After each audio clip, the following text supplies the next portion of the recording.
Mesdames et messieurs, bonsoir et bienvenue dans votre JT de la semaine. Pour voici les titres. Foncier, la population de Ndjila, très en colère, réclame la restitution de leurs terres.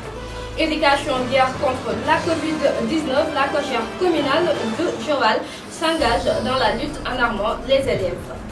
Reprise des activités dans les plages, nous ferons le point avec Oumou Khaïfouf. Le développement, c'est dans un instant.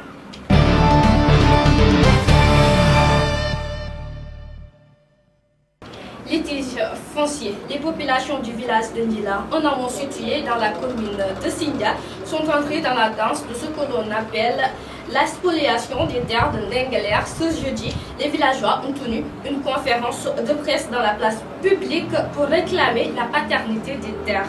Suivant leur réaction, ils sont au micro de Moussa Niang. 224 hectares, c'est intégralement. Les 224 hectares qui ont été octroyés à Babacar Ngom dans la commune de Sindia appartient à Djilakh. Babacar Ngom n'a respecté aucun engagement. Il n'a rien fait à Djilakh.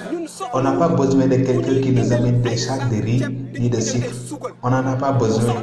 Ce qu'on attendait de lui, ce n'est pas la culture de l'oignon, mais de délocaliser l'usine de sédiments comme prévu pour que la population de Djilakh puisse travailler. En 2013, on a fait une manifestation pour contester la délibération de 300 hectares, car c'est inimaginable. Une seule personne qu'on atteste 300 hectares, quel que soit le projet, la population de Djilakh est contre. Ce qui est plus grave, ce n'est pas la délibération, mais le titre foncier. Ce dernier a été signé par Macky Sall. Le seul privilège que Babacar Ngom a, c'est d'être l'ami de Macky Sall. Macky Sall. Donc le seul privilège de Babacar Ngom, c'est quoi? C'est d'être, n'est-ce pas, l'ami. C'est l'ami de Macky Sall. Tout ce qu'on veut est que Babacar Ngom nous donne notre richesse, car ça nous appartient. Tout ce qu'il nous promet, on n'en veut pas, parce qu'il a trouvé ici des jeunes analphabètes. On n'est pas d'accord. Il a dit qu'il a fait des enquêtes, c'est faux. Dans ce même siège, la directrice nationale de l'agroculture, Anna, Dr Tanensen, s'est prononcée sur cette affaire. Elle est au micro de Mohamed Chambal. Mon impression, c'est une question très touchante pour moi, fille de la localité, qui voit aujourd'hui sa population en difficulté. Je dois dire que ça fait des mois qu'on y travaille sur cette question, pour trouver une solution qui sera quand même favorable aux paysans. Parce que ce qu'on a toujours demandé, aussi bien au sous-préfet de Fissel, au préfet de Mbour, et même à M. Ngom, c'est qu'on puisse céder ces terres aux paysans. Donc c'est vraiment notre doléance. Tout compte fait, aujourd'hui la question est prise en main par monsieur le ministre Fofana, qui a été dépêché par son excellence M. Macky Sall, que nous remercions pour l'attention. Et aujourd'hui aussi, on est en train de discuter avec le promoteur de façon officielle pour qu'on puisse avoir une issue heureuse pour les populations.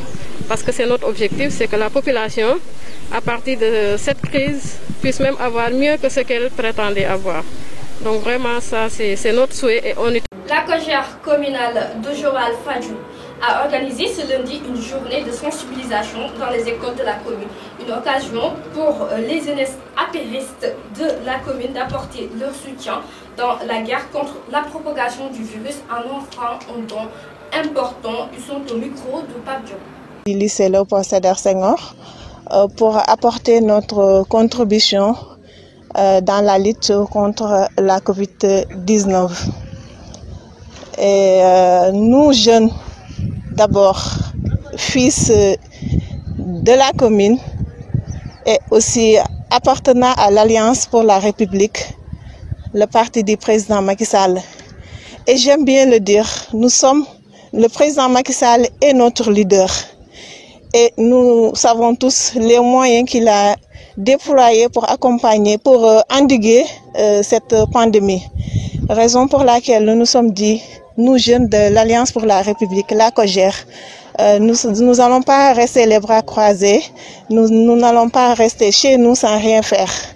Raison pour laquelle on a décidé aujourd'hui de venir accompagner les élèves accompagner le corps professoral du lycée Léopold Sédar Senghor en apportant des dons de masques, de produits antiseptiques, à savoir gel, savon, eau de javel, madar et des flyers aussi pour qu'ils puissent les afficher au niveau du lycée et les donner aussi aux élèves. Nous restons toujours dans les écoles. La directrice nationale de l'agriculture, Denesen, s'est elle aussi rendue dans les écoles de sa commune à Diaganiao pour apporter son aide dans la lutte contre le coronavirus. Mohamed Chambal. Avec une grande fierté, parce que c'est ici que j'ai fait mon collège, exactement. C'est le collège qui est devenu aujourd'hui le lycée Ndioumako Faye de Ndiaganiao. Donc c'est avec joie et fierté vraiment que je me retrouve aujourd'hui parmi les élèves et le corps enseignant de ce lycée. Je remercie d'abord monsieur le proviseur et le président de l'association des parents d'élèves, ainsi que les élèves qui m'ont accueilli, ainsi que la délégation qui m'accompagne. Donc on est aujourd'hui au sein du lycée pour appuyer l'éducation. L'éducation, c'est le pilier du développement. Parce qu'aujourd'hui, si je parviens à faire ces actions, c'est parce que j'ai fait des études. Donc je me dis que pour mieux développer la localité, s'il y a beaucoup de gens qui peuvent faire le peu que je fais, ça va devenir une grande chose pour la commune en général. Donc c'est tout le sens, en tout cas, de l'action qu'on est en train de dérouler aujourd'hui. C'est-à-dire, nous sommes venus appuyer le lycée en produits sanitaires et en masques pour continuer à lutter contre la Covid-19, qui quand même mérite aujourd'hui beaucoup plus de vigilance, parce que comme vous le savez, la maladie est encore là, elle est contagieuse comme on l'a bien démontré, et il est indiqué que les gens continuent de respecter les gestes barrières, à savoir le port de masque, le lavage des mains, le respect de la distanciation sociale, entre autres. Donc dans ce cadre, on s'est dit, puisque l'école a repris, nous allons appuyer, en tout cas le lycée Ndioumako Faye, ainsi que les 3 collèges de la commune, avec globalement un lot de 2000 masques, 300 flacons de gel de 500 ml, de gel hydroalcoolique, mais également nous avons amené de l'eau de javel et du madar liquide en savon pour le lavage des mains. Je dois juste rappeler que précédemment, nous avons eu à mener d'autres actions dans la lutte contre la Covid. Nous avons eu donc à contribuer au fonds de riposte qui a été mis en place au niveau de la commune. Nous avons également doté toutes les structures publiques, tous les postes de santé, la gendarmerie, le garage, toutes les structures publiques en lave-mains, en gel et en savon. Et également, nous avons accompagné le comité de vigilance qui est mis en place par les jeunes de Diaganiao, qu'on félicite en tout cas en passant. Nous avons eu à leur doter en thermoflash, également en gel et autres produits antiseptiques parce qu'ils ont bien contribué à la sensibilisation. Donc voici l'ensemble des actions qu'on a menées dans le cadre de la lutte contre la Covid. Et aujourd'hui, nous sommes au niveau des écoles pour venir pour le renforcer après l'appui que l'État a fait, ainsi que d'autres partenaires comme il l'a dit. Bon, mon impression, c'est une question très touchante pour moi, fille de la localité, qui voit aujourd'hui sa population en difficulté. Je dois dire que ça fait des mois qu'on y travaille sur cette question pour trouver une solution qui sera quand même favorable aux paysans. Parce que ce qu'on a toujours demandé, aussi bien au sous-préfet de Fissel, au préfet de Mbour, et même à M. Ngom, c'est qu'on puisse céder ces terres aux paysans. Donc c'est vraiment notre doléance. Tout compte fait, aujourd'hui la question est prise en main par monsieur le ministre Fofana, qui a été dépêché par son Excellence M. Macky Sall, que nous remercions pour l'attention. Et aujourd'hui aussi, on est en train de discuter avec le promoteur de façon officielle pour qu'on puisse avoir une issue heureuse pour les populations. Parce que c'est notre objectif, c'est que la population, à partir de cette crise, puisse même avoir mieux que ce qu'elle prétendait avoir. Donc vraiment, ça, c'est notre souhait et on y travaille. Tening est un bel exemple. Hein. Le docteur Tening, autant pour moi, est un bel exemple. C'est vrai que, bon, comme je l'ai dit tout à l'heure dans mes propos, il y a déjà des gens qui se sont manifestés, qui nous ont donné du matériel. Je ne sais pas si je dois citer des noms ici. Donc il y a beaucoup de gens qui se sont manifestés pour pouvoir vraiment il y en a qui nous ont donné du gel, il y en a qui nous donnaient des lave-mains, etc.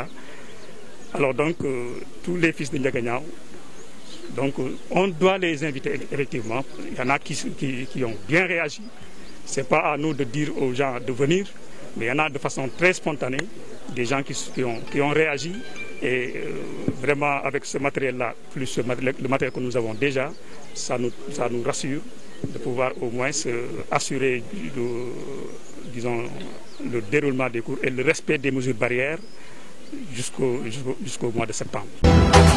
Quoi de plus agréable que de terminer cette édition avec la plage? Il fait chaud, on étouffe dans les maisons et malgré le coronavirus qui sévit, les Mbourois se rendent quand même à la plage, soit pour le sport ou tout simplement pour prendre de l'air et se détendre. Quoi qu'il en soit, le but est le même, abandonner toute son angoisse à la plage et pour retourner à la maison tout neuf. C'est un reportage de Oumouraï Diouf.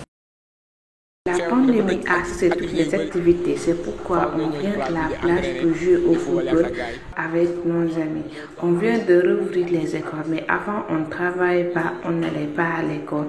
C'est pourquoi on fait d'autres choses. On vient aussi parfois avec les filles, car elles aussi, elles n'ont rien à faire. Elles viennent courir, se laver. Le fait de rentrer trop tard, ça dépend d'elles.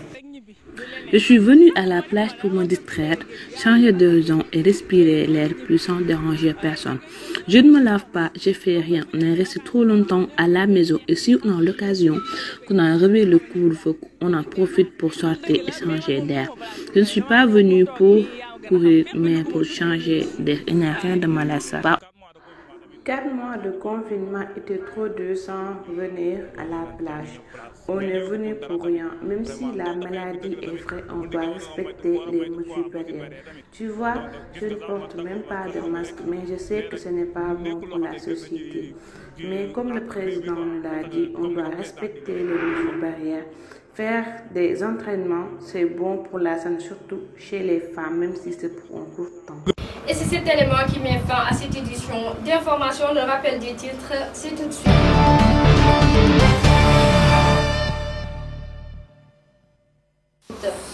Foncier, la population de Niélar, très en colère, réclame la restitution de leurs terres. Guerre contre la Covid-19, la cogère communale du Joal s'engage dans la lutte en armant les élèves. Reprise des activités dans les plages. Le point, c'était avec Oumouraï Diouf. Merci de rester fidèle au programme de la Mbour TV et je vous donne rendez-vous à très bientôt.